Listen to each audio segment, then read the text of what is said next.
The glorious eras we had on Earth, such as at the time of Atlantis, were the results of teachers who came from the middle-level worlds. In those days, our world was very civilized. Present-day archaeologists sometimes find evidence of the civilizations of those times. Sometimes there are reports on television. I seldom watch television or read newspapers. Has this been reported in any of your newspapers or on television? Yes, that's good. Then what I am saying is right. Even though Earth was very civilized at that time, due to the lack of morals of some of the people, the advanced machinery was turned into tools for destroying ourselves. What were originally civilized instruments were later used to destroy our own civilized order. We were killing each other.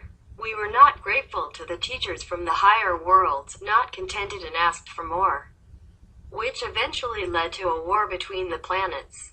The Earth was defeated by other planets and became uncivilized.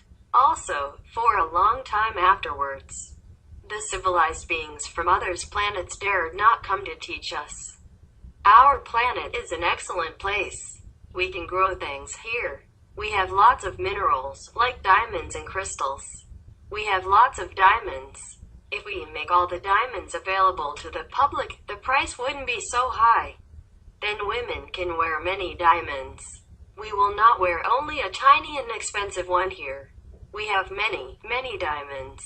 Not so many are made available, so they can fetch high prices. We can make many good tools with diamonds and crystals. On other planets, people use these to make many machines that make their lives comfortable. They can build UFOs, do many good things for health, and serve people. Originally, diamonds aren't just for people to look beautiful. They are a kind of very precious mineral. They can be used to make many advanced machines and tools. At the present time, we have no such use of them. We don't have good scientists who can mix diamonds, crystals, and gold and invent those machines. But we may have them in the future. If we can contact other planets and learn from them, with the improvement of our wisdom, our Earth will be magnificent. I also hope that the time will come soon. Our lives will be more comfortable. Our Earth is better than some other planets. Some planets aren't as good as ours. Their land isn't as good or fertile. They have fewer minerals, less gold, and fewer diamonds, for example. But they live in different ways. The conditions force them to seek survival in different ways. Compared to our Earth, their lives aren't as good. They do not lead the comfortable and natural lives that we do. Although their machines are more advanced, they have nothing comparable to the leisurely and natural atmosphere here, with plenty of trees, crops, and fruit. Of course, some planets are more beautiful than ours. However, we Kuan Yin method practitioners don't want to go there. I only give you a brief introduction to let you know. We have other, better places to go. Those planets produce machines that are similar to ours on Earth. They aren't spiritually advanced planets. Some spiritually advanced planets are even more civilized. They don't even use machines. They don't need UFOs to travel and know lots of things. They don't need language to understand each other. They don't need language to understand each other. Our Earth isn't that advanced. Our most advanced machines are rockets, right? We don't have UFOs yet. We may have them in the future. If our world is to be more advanced, there are two ways. The first is to practice the Kuan Yin method, develop ourselves, find our true wisdom, and follow in the footsteps of other planets. Second, perhaps we can buy UFOs that others export, then we can go up and travel to other planets. This is also good. Otherwise, it's such a pity for our planet. Our air is very good. In our atmosphere, there are many things besides oxygen that we can utilize. Maybe we will discover that we don't need to use fossil fuels. We can make a very fast airplane that uses the natural gases in the atmosphere. Many gases can be utilized, then our Earth won't be so polluted by car exhaust fumes, which are bad for our health. Our Earth is very abundant. Our soil is very good.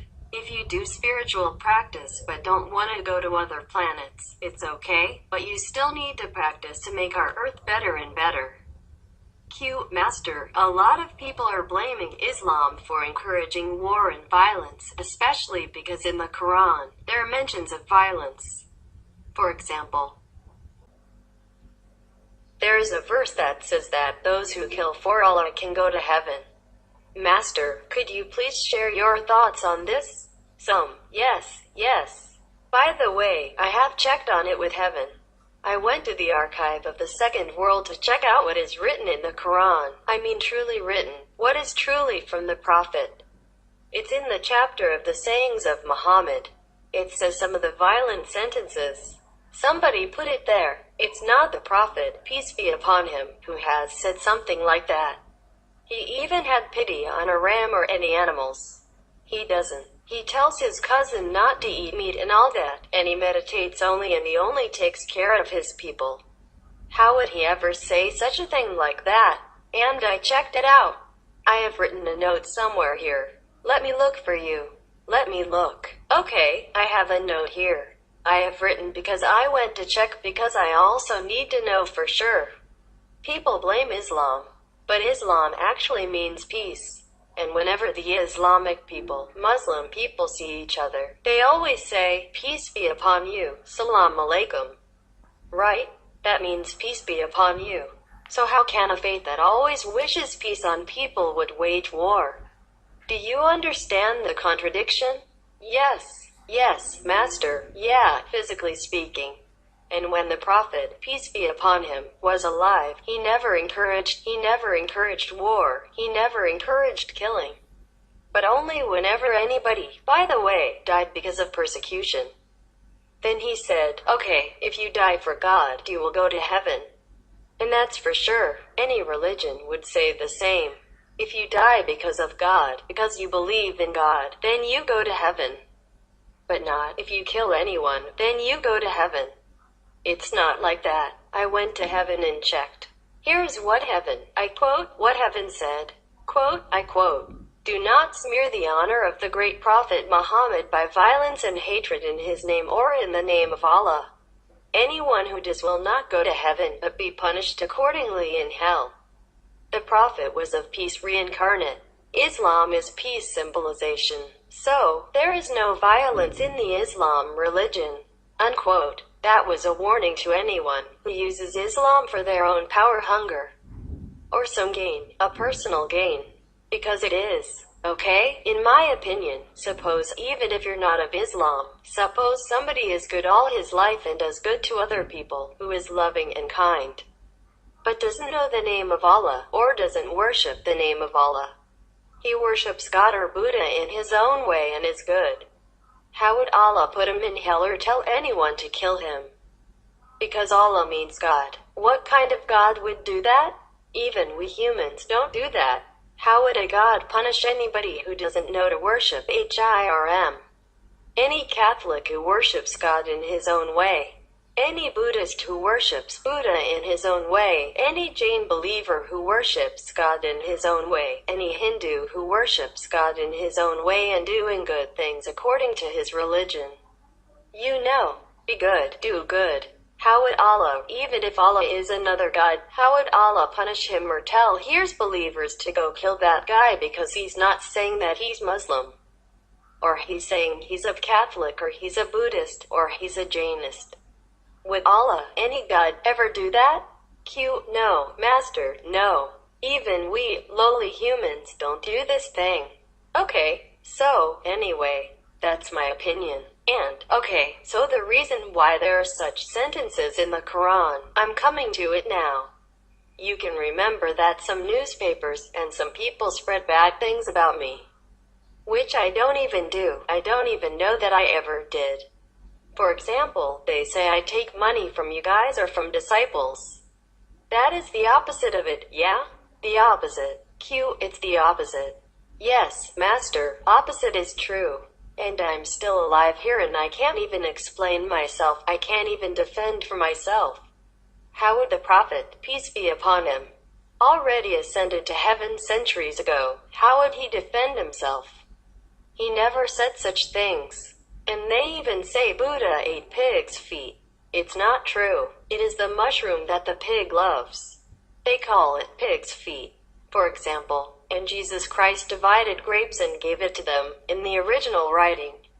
And they translated, they said Jesus ate meat and divided fish, and told people to go out fishing. It's nonsense. And when he had taken the 6 loaves and the 7 clusters of grapes, he looked up to heaven and blessed and brake the loaves, and the grapes also, and gave them to his disciples to set before them, and they divided them among them all. The Gospel of the Holy 12. So the same with the Prophet Muhammad. God bless his soul, peace be upon him. Now I tell you why. He, the Prophet, has never said anything about violence and never encouraged it. Someone else added it on, in the Quran. When they collected all the sayings of the Prophet, after the Prophet Muhammad, peace be upon him, already ascended to heaven, a long time afterward, they added it on to encourage others to fight, and using the Prophet's name for their own gain. Because there is one person, after he died, after the Prophet, great Prophet Muhammad died, peace be upon him, he put violent words into it. He was pretending to know all about the Prophet himself.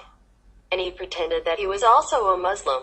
Because after the Prophet died, the disciples came together and collected his sayings and put them into one volume. And this guy pretended, also. He knew the Prophet somewhere and then knew some of the things he said, and then added on to it. Added, even long after that, even long after the great disciples of the Prophet were also gone. 40 years. I have it even, more or less 40 years after the great Prophet Muhammad had ascended to heaven. He wanted to incite hatred among the Muslims to serve his power and greed. His name. He's an impostor. His name is Mustafa, M-U-S-T-U-F-A. Not Mustafa, but Mustafa, T-U-M-U-S-T-U-F-A. I have it written here. He was a politician. And he was a secret advisor to the government at that time. He was a secret advisor to the prime minister, so-called prime minister equivalent of that time. So they were using that to kill and imprison anyone against the authority at the time. So that's the fact. He used that to even control the Muslims, you see what I mean, and incite them to violence. And the people, the faithful at that time, they thought if the Master, the Prophet said that, then they have to do that. And they just like anybody they wanted to kill, they'd say, oh, that one is against the Muslims. He is an infidel, and then inciting hatred. Or they have this excuse to imprison this Muslim faithful and imprison him or kill them. That is what it was. And then it continued like that, and it's been collected in the Quran. And then it's how some of the Muslims believe that it's the saying of the Prophet, peace be upon him. It's not like that. Do not smear the honor of the name of this great man of God. You remember in a hadith, saying of the Prophet, it is said that Allah would never have mercy on anyone who has no mercy for others. So, killing any others, it means no mercy. So Allah would never have mercy on those people. And also, by the way, if we are Muslim and if we are killing each other, different sects of Muslims, then outside people, even if they wanted to join Muslims, they'd be so scared. You see, should they join the Shiite or should they join the Sunni? Or different other sects of Muslims? Because if you join this sect, then the other sect will kill you. If you join that one, this one will kill you. Even among the Muslims, they're killing each other. So how would anybody dare to join the Muslims? So this is a contradiction to the religion that you're supposed to spread out and teach the people to do good. You have to be the example of peace and love, which is exemplified by the great Prophet Muhammad when he was alive, peace be upon him. So I think anyone who is so zealous about Allah, about the faith of Muslims, should stop and rethink again. That if we wanted to spread Islam into the world and let people believe in Allah, then we have to be the example of peace and loving. Who dares to join a religion when you could be killed anytime because you can't prove your faith in God? Nobody, not any God, no prophet, ever wants to cause suffering to any of the children of God. And that is for sure. That is very logical, okay? I just want to tell you this to clear the name of the great Prophet Muhammad. Peace be upon him. He is a great saint, great prophet, great son of God. He has never, ever incited any violent thought or action among his disciples. Never encouraged it. He's a loving, kind, compassionate, wise, enlightened being. I just want to clear his name. Animals are our brothers and sisters. And it's very important that we know how to live with them harmoniously and respectfully because they're there for a reason. You can see that certain birds and animals carry out special jobs in the world. Some, like vultures, even clean up garbage. Of course they make a mess of it too, but their job has something to do with the whole environment. They balance of our planetary ecosystem. They balance nature to keep the atmosphere good and clean. Everything has something to do. For example, trees are here to give oxygen to the planet. Without trees, we die. Really, we would. We'd die without trees because we'd have no more oxygen. And there would be less water because there'd be no trees to attract the water and retain the moisture when it's there. So all things on this planet, including us, are interrelated and are helping each other to make our life here comfortable and livable. If we don't know that, then we're killing ourselves. Every time we kill a tree or kill an animal, we're killing a little part of ourselves. If we have to cut trees, we should replant more. Plant 3 more. But even that takes time. The tree has to grow up. So, if you intend to cut trees, you should plant others beforehand. It takes a long time for a tree to be able to produce good air and absorb the bad air for us. Take a long time. Bigger, older trees have a greater ability to do this than younger trees, even though they may appear to be the same size. Just like when we're older, we have more abilities and more knowledge about things, including spiritual wisdom. It's similar. Master, you once shared that Mother Earth is the highest 4th level being who evolves with the merit that she earns by being loving and giving, and by protecting all the creatures on this planet. Could we know at what spiritual level Mother Earth is right now? She is 4th, just higher 4th. And the sun is a 5th level being that you could see all the time. And you could even feel. The moon also. The moon is the 3rd level. It's kind of collective beings up there that make up the moon. They're all high 3rd level. But the sun is the 5th level. It's a beneficial being. Listen, even if the moon is just the 3rd level or the earth is 4th level. But we have to be really grateful to them. Scientifically speaking, if the moon were to be out of orbit, then we cannot exist here on our planet even. And so our Earth cannot exist or cannot have light. You see, so actually, the moon is also a world saver. And the sun, if the sun were not there, I don't think we can exist either. So these are also world savers. We also have to thank them all. I thank them all the time whenever I remember. When I see the moon, I always say, hello, and thank you, and I love you. Thank you so much for helping us, for saving this planet all this time. Physically, the alignment between the sun, moon, and our planet and neighboring planets, they are wonderfully arranged. Wonderful arrangement. Otherwise, life cannot exist on Earth here.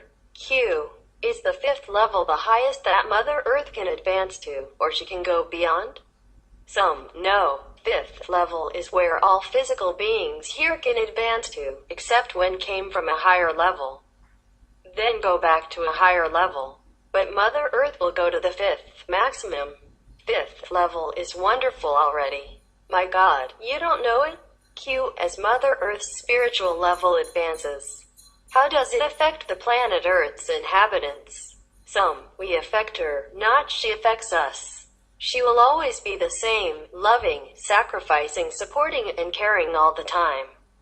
4th or 5th level, same. It's just that we are the ones who abuse her loving kindness through the extent of like damaging ourselves physically and spiritually. We are the ones who have to change. She won't change anything. I'm very happy you're in Taiwan. And I'm happy I'm in Taiwan. Maybe India is another country to let us just gather like this. So Taiwan is really spiritually very tolerant.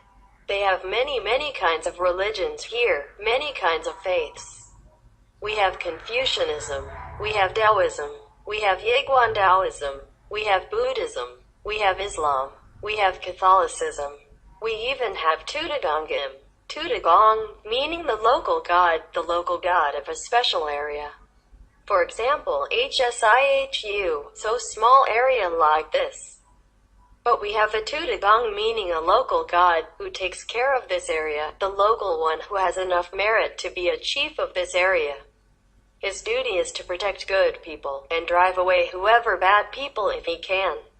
If not, he'll report it to a heavenly god or whoever is higher than him to take care of that, to protect people. Protect the land, keep it pure and spiritually fit.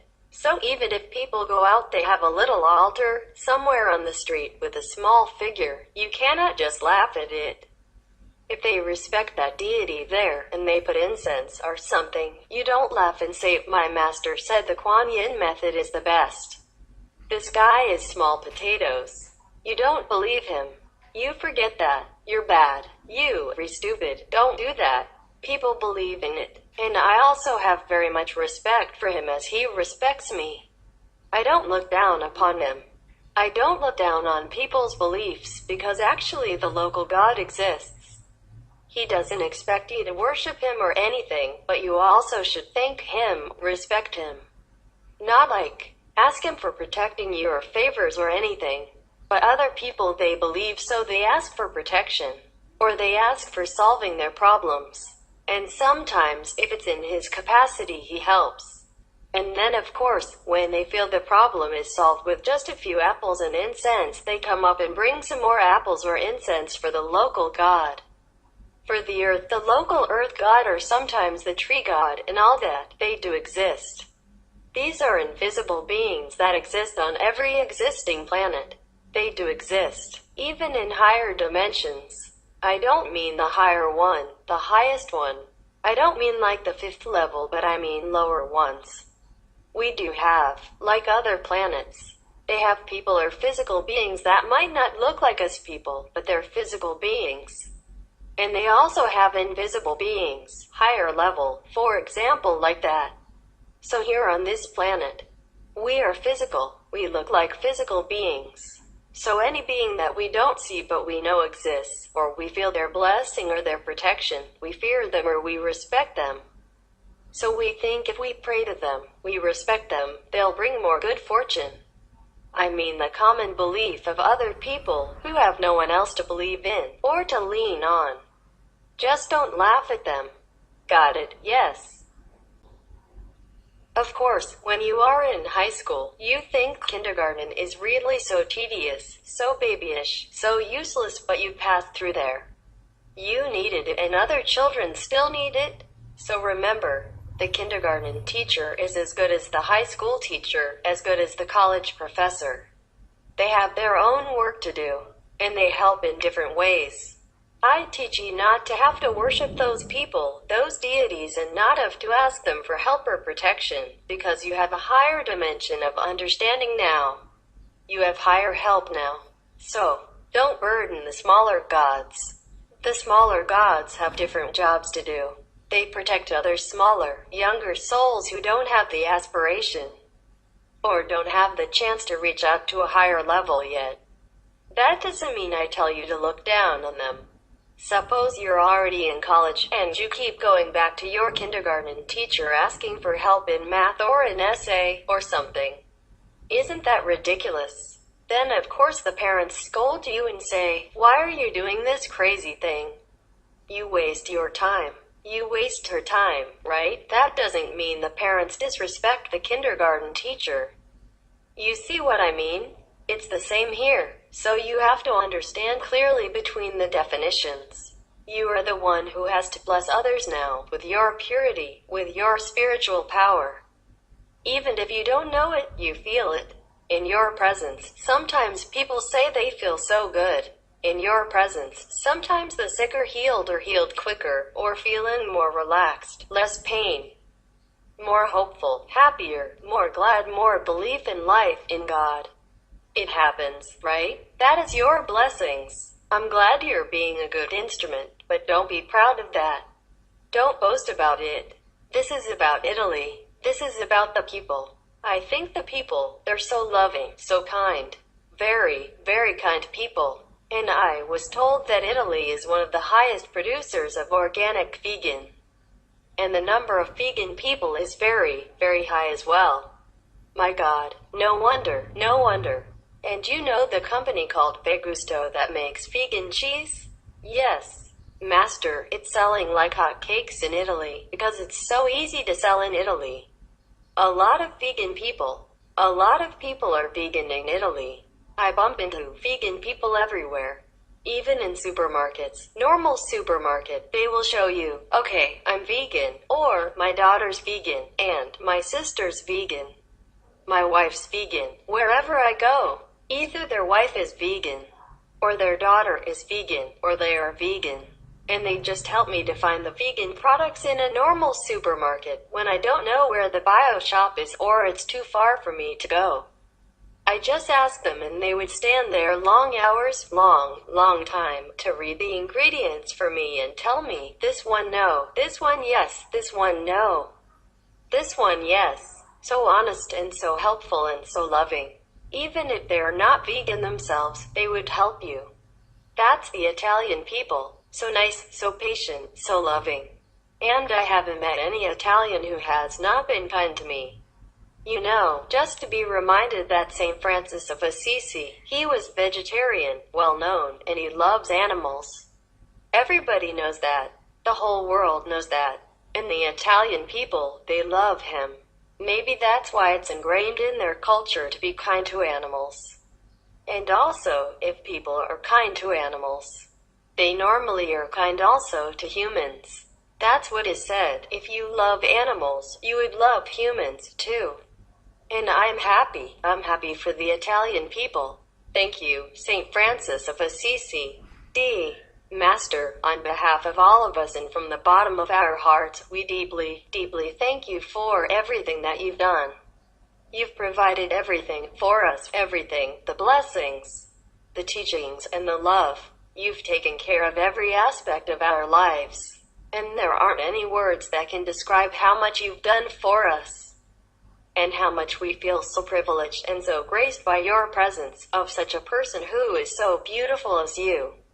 Master, during loving the silent tears, there was a time when you wrote the letter addressing the USA, that such a great country, such as the USA, would take notice in such a humble nobody, such as yourself, but you are nothing like that. You are a somebody and you're a somebody to everybody, to millions of beings around the world, and for that we are very, very grateful. Yes, you're welcome.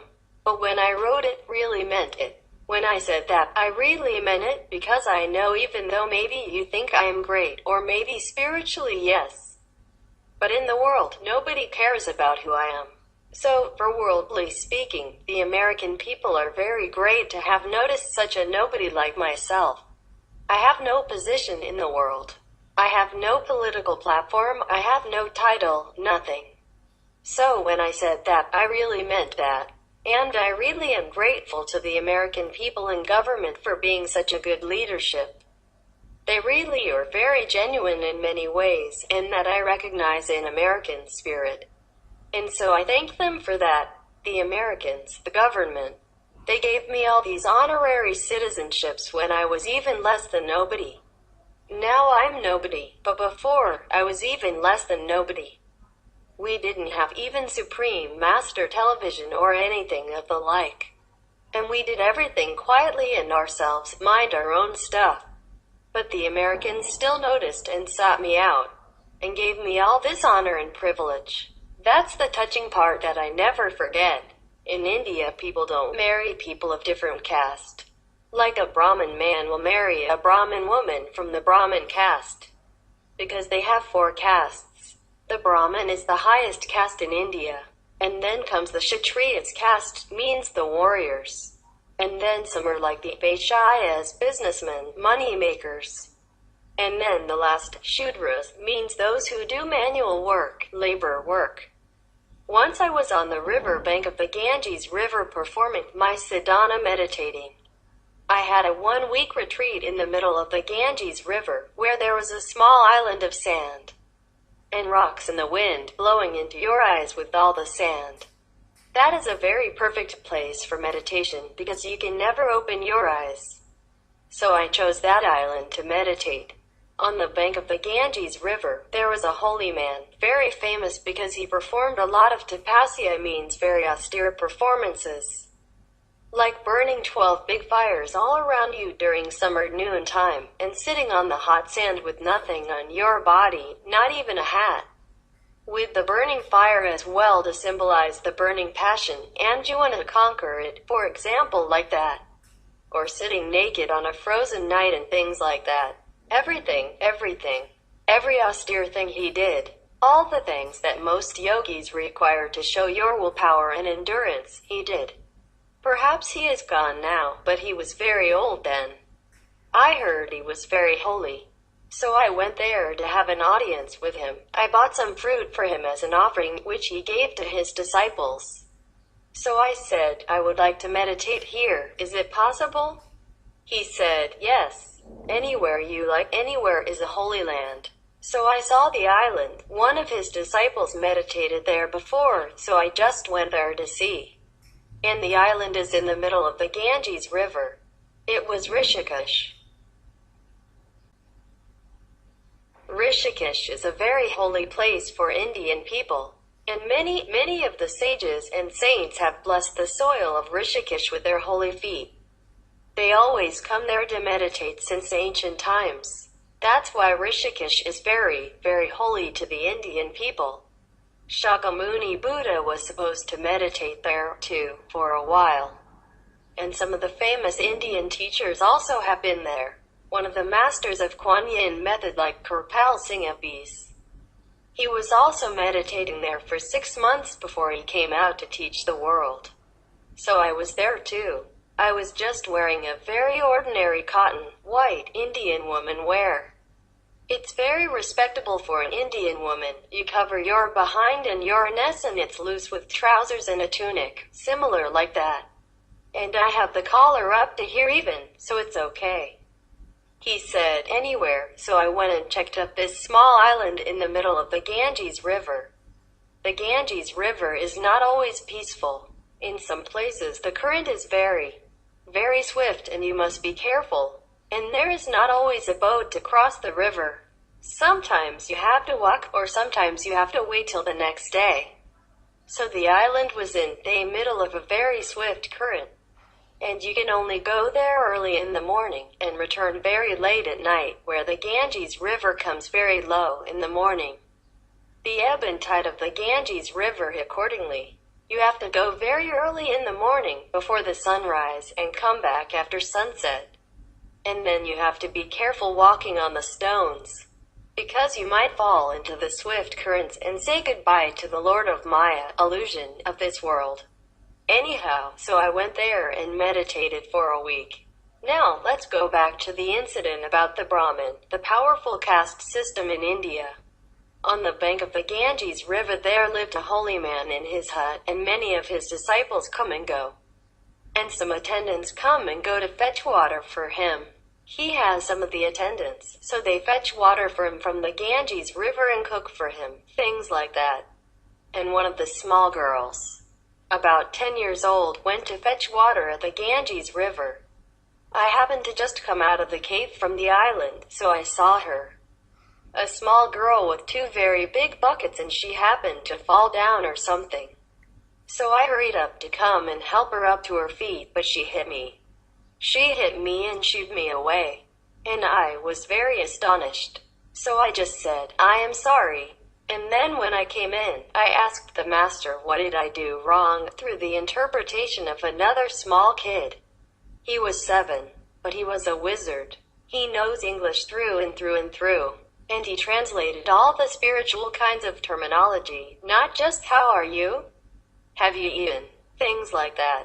So he was very cool because he learned directly from an English teacher who was a disciple of this master. So he said, oh, this girl was a Brahmin. She is of Brahmin caste. Don't you touch them. So I asked him, how can I know which is a Brahmin that I should not touch? He said, just don't touch any Indian. I thought that was a very wise and enlightened advice. So you see, in India there are so many things you should learn before you go. Don't just rush to the Himalayas. I heard you refer in your tapes to Maya as being a negative force. Whereas in South America, it is considered positive. And a lot of Latino businesses even use the name Maya in their businesses. Yeah, I know. It's different.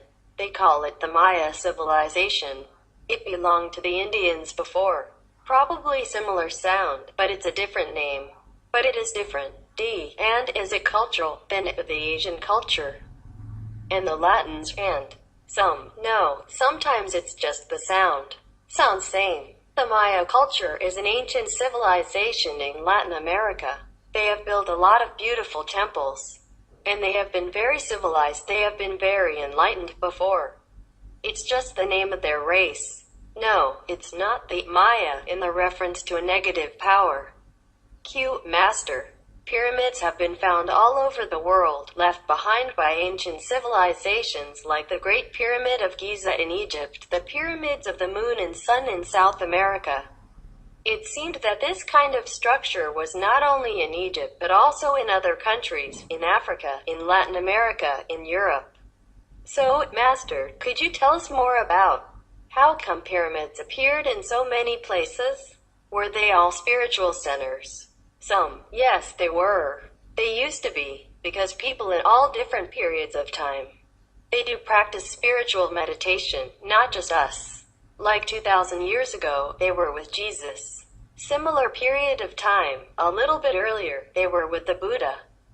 And earlier they were with Lao Tzu, and then they were with Guru Nanak, they were with Guru Mahavira, they were with the Prophet Muhammad, Zoroaster, etc. Time again and again. They were always masters who visited our planet, and they always practiced with them, with some chosen people. Are there significant spiritual as well as universal, or galactic roles that they played at the pyramids? In the old time, we had more contact with other planets. So these pyramids are the links to other planets, before our time, for higher teaching, for more spiritual elevation, from other elevated planet. Are the many pyramids of the world interrelated? What was their purpose? They are not necessarily interrelated, but maybe in the same region. For example, those near each other in Egypt, maybe they are interrelated. They used to have maybe tunnels or something, so that they can connect with each other, going from one pyramid to the next, which were their meditation centers, without being seen by outsiders. Most of the pyramids are in a very remote area, or in the jungle area, so other people are not easy to find them, to discover them. They're not really interrelated in a way. But if they are made in the same period of time, for example, just say like 2000 BC, then they are interrelated, because the masters would have come to Earth and gone from one pyramid area to another in different countries. That's why they are interrelated, but they're not always interrelated if they're not made in the same period of time. A long time ago, in a lecture in 1995 in HSIHU, in Formosa, or Taiwan, you mentioned briefly that pyramids were actually meditation centers, and it was in the early news magazines. Who built these pyramids and why? They are beings from higher spiritual realms, and more technologically developed planets. The intergalactic beings built the pyramids so that some higher developers, spiritual master would come down to the earth before, and teach some chosen earthlings to elevate to higher consciousness, and to higher frequency so that they can adjust to the new planet when they come up. Better than our Earth. In the former time, we could just go to visit other planets, if we were elevated enough. Before we didn't have airplanes, they didn't have rockets or nothing, so this is the only way the master can come down. And it's easier that way than being reborn. And being born in this physical plane is so tiring. Nowadays, we have a lot of advantages, like we have airplanes and we have helicopters, and all kinds of detecting equipment. But we have disadvantage because like that, the master cannot come down. Have to be born. The chosen people, students, when they're ready, then they go with them in the heavenly chariot. We call UFO nowadays.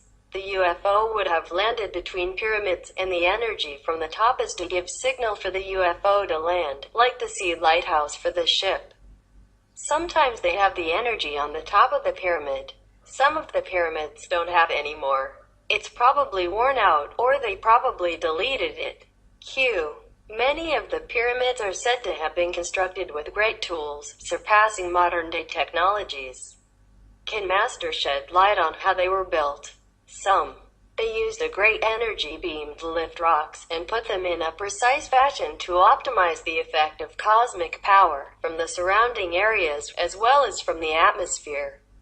Mostly they built in the triangle shape to enforce this powerful positive force, and then the people inside the pyramid, when they meditate, would be aligned with them. Q. Could you tell us why the world's pyramids all have similar shapes? For example, the pyramids of Egypt, Bosnia, and Mexico all look pretty similar. Is there a significance to this shape? Some. Yes.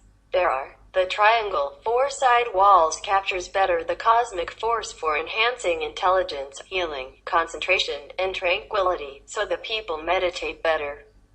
And imagine the soundproof quality. It's ideal for learning and meditation, single-mindedly. When you go in there, such a thick wall, and all the sound will just go outside of the wall. The soundproof quality is made for the meditation purpose. Imagine, you go inside there with a wall so thick like that, and triangle, and it goes direct up to the pointed roof. Then whatever sound outside, even it hits the wall, it would just ride up to the sky, and not remaining or seeping into the interior of the pyramid. I'm not the scientist, I'm just guessing. You see, if they built it square the way we do, then the sound can seep in through corners and draft and all that. But this kind of building, no sound can ever enter. So whatever good energies stay inside, or the quietness, or when the teacher talks, everybody would listen and all the words will be penetrating into the soul, the heart of the listeners, the listening students. There's no sound, nothing to distract you at all, not even the siren. Nothing can even penetrate to go into that chamber of meditation, therefore, they built it that way.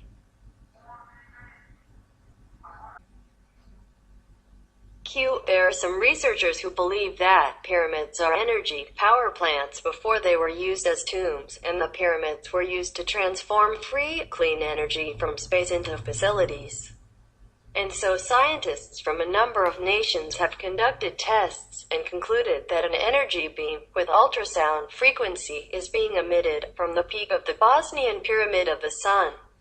Master, could you please explain, if this is true, whether the pyramids may have the capability of harnessing free, clean energy, and if so, was it for those who practice spiritually then?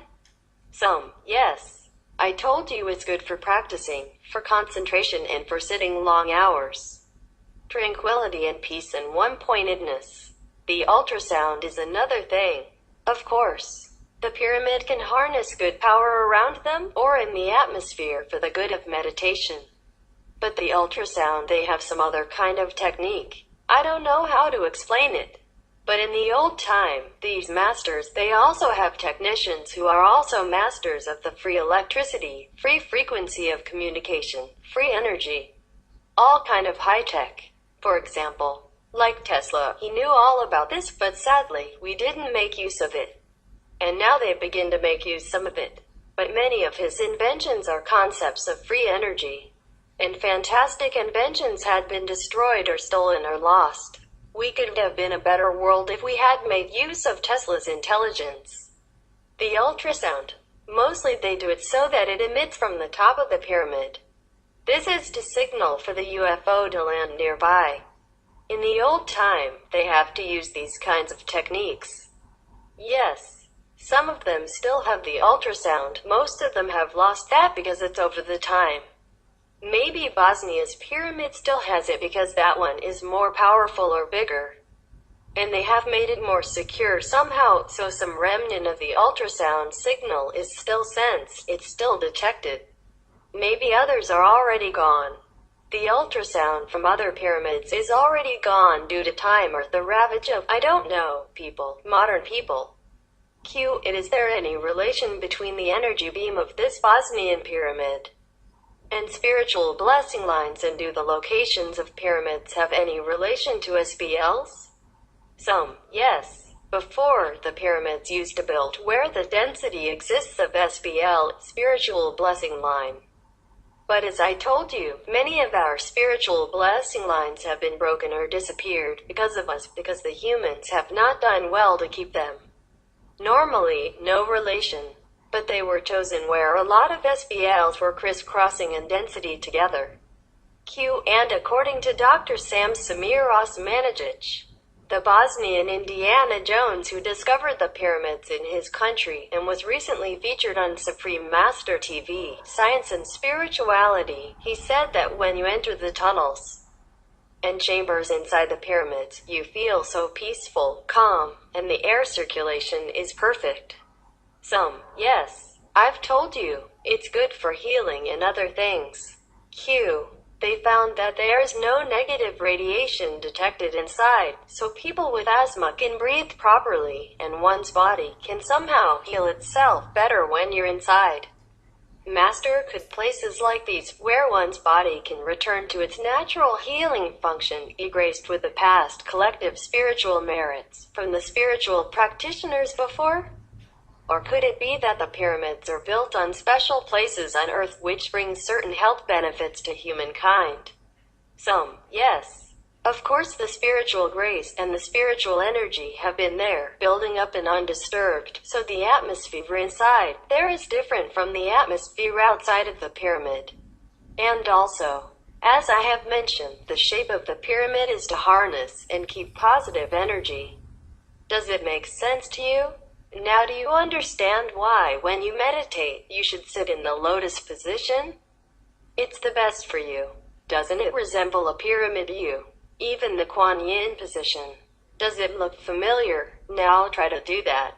It has some reason. So since the ancient times, the spiritual practitioners and masters, they'd always sit cross-legged and put their hands like this in order to help more with concentration. Now you know what I told you should do. And in the old times, most houses were built triangle-shaped, like squarely and with a triangle roof on top. That is helpful. We humans are always seeking superficial things. We are curious. We look at this and that, asking, what is this? What is that? Master taught you not to touch them, but you insist on touching them. Is that not so? If I ask you to touch it, then you refuse. This is why we progress very slowly. Even when Master tells us the moral guidelines and secret method of spiritual practice, we will think, why does she have to talk so much? We know very well that they are good for us, but we still resist sometimes. Do you understand? When we eventually run into trouble and become aware of the bad consequence, it is already too late. The two masters had forsaken him and didn't teach him anymore. He passed the first test of the ghosts. On the second test, the old man tried to persuade him to go back. He observed that the old man was struggling in great agony. His search for the truth was so painful, but still he failed to find it on his dying day. The young man did not lose his faith. On the third occasion, he was only told not to look for that door, yet he turned around to look. There are many similar stories. We also have some fairy tales from ancient China. A man went to the Penglai fairy island and married the goddess. They lived a happy life together. The goddess told him which doors could be opened and gave him the keys.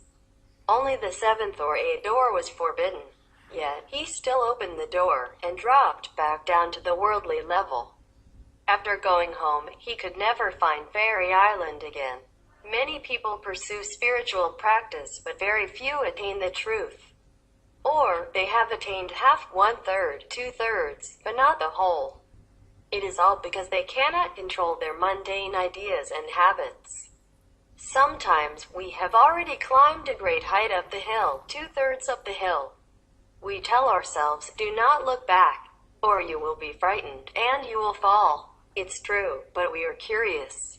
We think, what does it matter if I take a look? I used to look very often. Why can't I look today, very often? It is different from today. The result of taking a glance is panic, and then you fall down. After falling down, it is very difficult to start all over again. You can, it's not totally impossible. But much of our courage, spirit, and energy have been exhausted. It is very difficult for us to climb again later. Is that not so? The Muslims I know, the people who are Muslim I know, are very nice. Very peaceful, very good. And they always wish you peace. As-salam alaikum. No, wa alaikum salam. As-salam alaikum, wa alaikum salam. That means, peace always be with you. How can you wish people peace and then go blow them apart like that? How can they have peace like that if their son dies in the market? If their wife dies on the bus while they're at home? Knowing that news, how do they have peace? Or if they go on the bus, they worry that they might be blown up again. Or if they go to a market, they might be blown up again. Or if they stay in a hotel, they worry about blowing up again. How would they have peace like that? You wish peace upon everyone. The Muslim I know, they always greet you with peace upon you, and they know I'm not Muslim. So they still wish peace upon me. They don't say, peace on you if you are Muslim, or they don't just go out to greet the Muslim, peace, but they ignore everybody else like me. I'm the one who also believes in Islam very much. I believe in the Prophet, even though I'm not officially Muslim. But I don't believe the Muslim is the one who should go out and kill anybody at random, anytime, anywhere, including women, children, innocent, old, elderly. That's not Muslim at all. I don't even believe these people are Muslim, ever. Okay, even if they wear the Muslim hat or wear Muslim clothes, or they say something like Muslims. I don't believe they are. In their heart, they are not. Okay, any religion that preaches go out and kill in the name of religion, they are not religion. They are not good. Not good, right? If God tells me to kill his children, I would not believe in that God. If any God tells me, okay, go kill anyone who doesn't believe in me, then I will bring you to heaven, I'd say. Then you keep your heaven. I don't want to go there. If I have to kill somebody to go to heaven, then I won't go to heaven. But I don't think any God would tell you, anybody, to kill anybody else. Right? He's created people out of love, so he wants people to be happy, prosperous, yeah? And believe in God or not believe in God, and give you free will. You believe in God, and you have seen God. You believe God, then good for you. If not, God would not tell anyone to go kill them. Why? Yeah?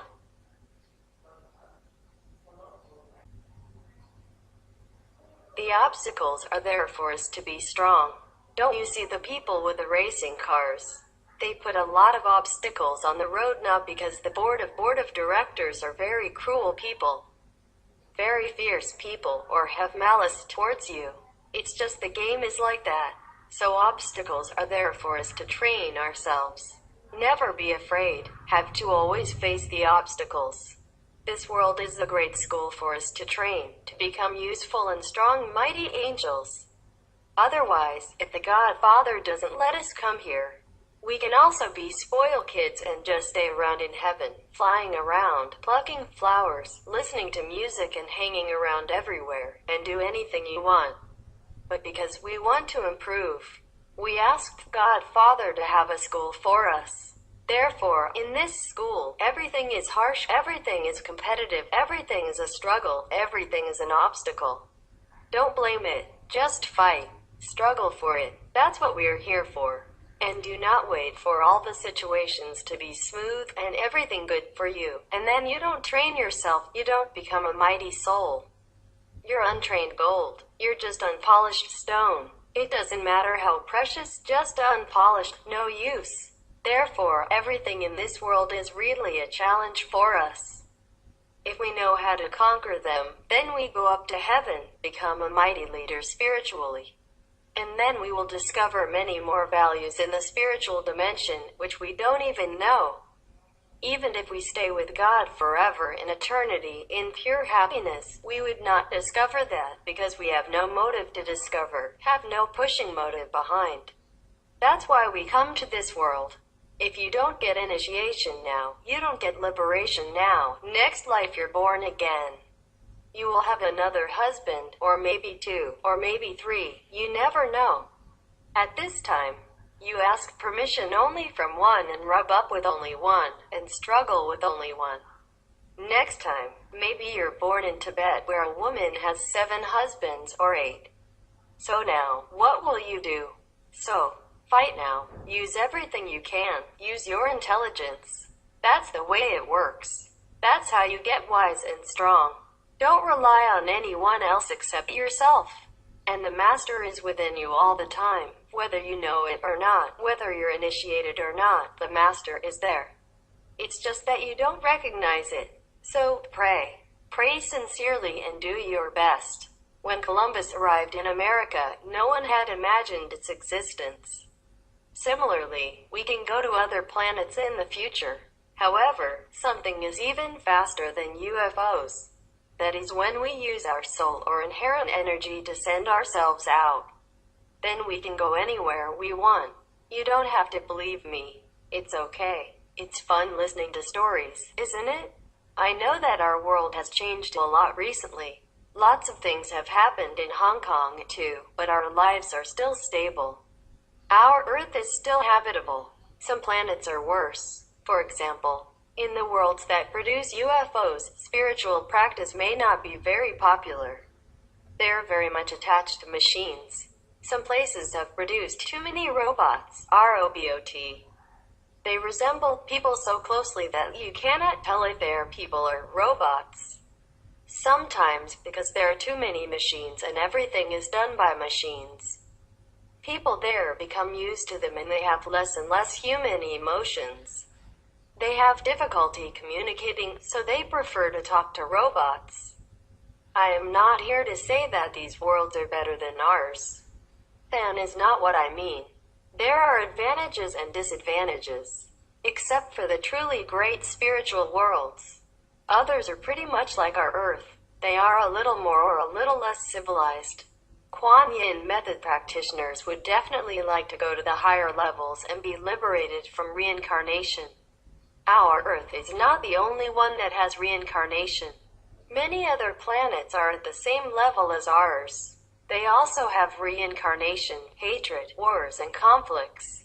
Some are even worse, but they are more advanced. Their armaments and lethal weapons are more powerful than ours.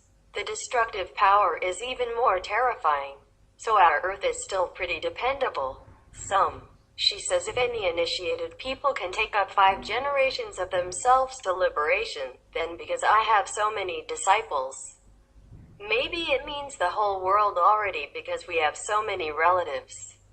But I said no, each one has only a limited number of relatives and friends, for 5 or 6, even 100 generation. We don't always have so much. Even we are born and we don't have more sons to carry on our bloodline, then it's finished here. For example, like that. And besides, even if the master can take the whole population of the world out to heaven, there will be other beings reborn here. Beings from hell or from other astral worlds or the second world who, without a master, must come back here, reborn again.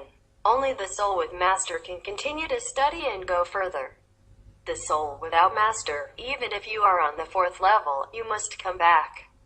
If you don't happen to meet a master from the 4th level and take you up, you are a very high being, but still you have to come here, be a human, and then study with a master, and then go quickly.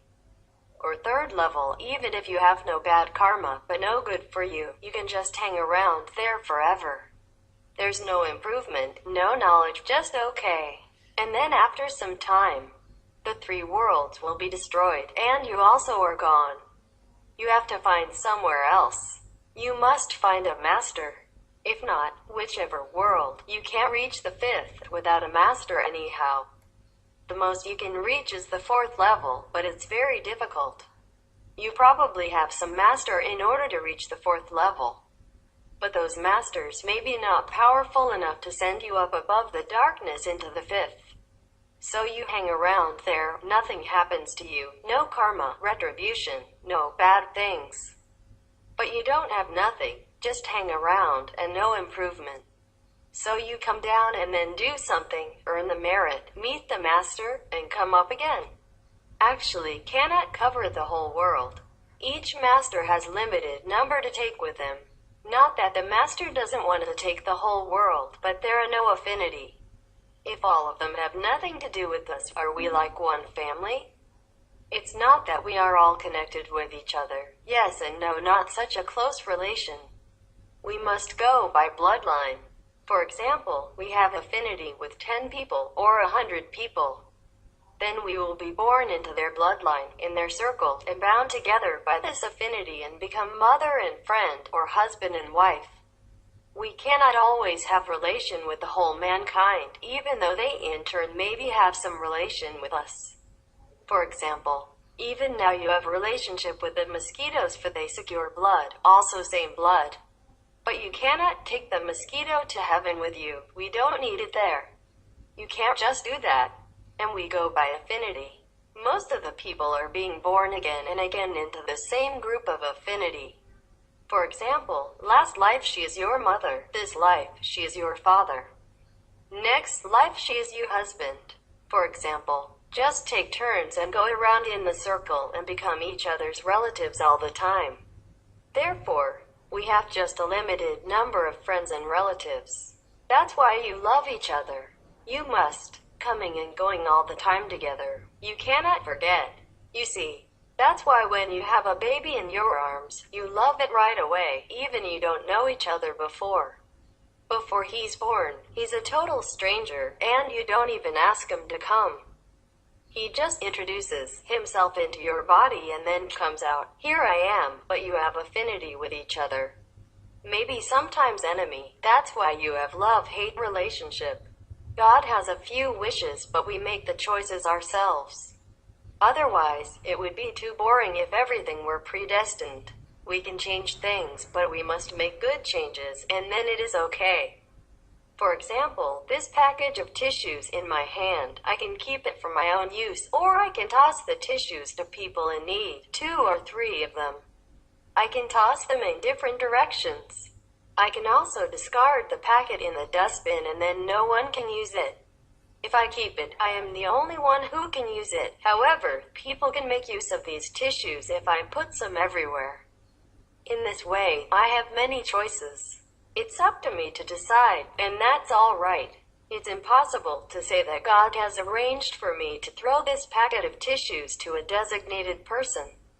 It can't be like that. The universe isn't that monotonous. We have many choices. All kinds of religions talk about free will, which sometimes brings harm to many people as well as ourselves, and makes us transmigrate. If we make a good decision, the result will be good, and we'll reap the benefits. Otherwise, we'll have to shoulder a heavy responsibility that makes us feel uncomfortable and is very tiresome. Even worse, we'll have to come back to amend the things we've done wrong. Compensate for the harm that we've done or the losses that all those people have incurred. That's just the way it is. It's true, nothing is really good or bad in the universe. It's only a cycle. Everyone plays his or her role, and we go back to rest when the time comes. However, this is not an excuse for us to act irresponsibly. Certainly, we must choose to do good things, because they will benefit us and others, too, and we won't have to exhaust ourselves with transmigration. There are many obstacles each time we come here. It's not definite that we can fix the things we've done wrong within the periods of time that we are back.